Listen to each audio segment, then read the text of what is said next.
কোটা সংস্কার আন্দোলনে প্রাণহানি ও সহিংসতার বিচার এবং গ্রেপ্তার হওয়া পরীক্ষার্থী সহ অন্যান্যদের মুক্তি না দেওয়া পর্যন্ত এইচএসসি পরীক্ষায় অংশগ্রহণ না করার ঘোষণা দিয়েছেন দেশের বিভিন্ন কলেজের পরীক্ষার্থীরা। চলতি বছর এইচএসসি পরীক্ষার্থীদের পক্ষ থেকে এ সংক্রান্ত বিবৃতি দিয়েছে একাধিক কলেজের শিক্ষার্থীরা।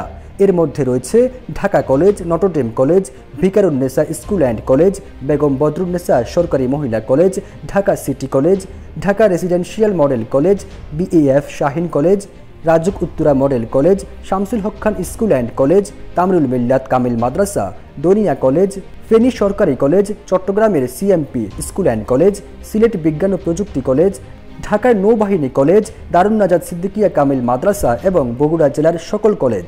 এতে বলা হয়, অন্যায়ভাবে গ্রেপ্তার হওয়া এইচএসসি পরীক্ষার্থী সহ অন্যান্যদের মুক্তি না দেওয়া পর্যন্ত তারা এইচএসসি পরীক্ষায় অংশগ্রহণ করবেন না।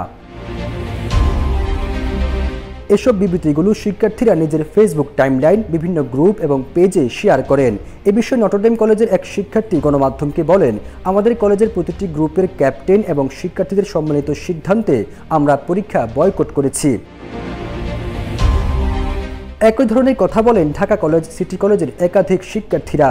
ভিকারুন্নেসা কলেজের এক শিক্ষার্থী নাম প্রকাশ না করার শর্তে গণমাধ্যমকে বলেন, চলমান আন্দোলনে আমাদের সমর্থন রয়েছে।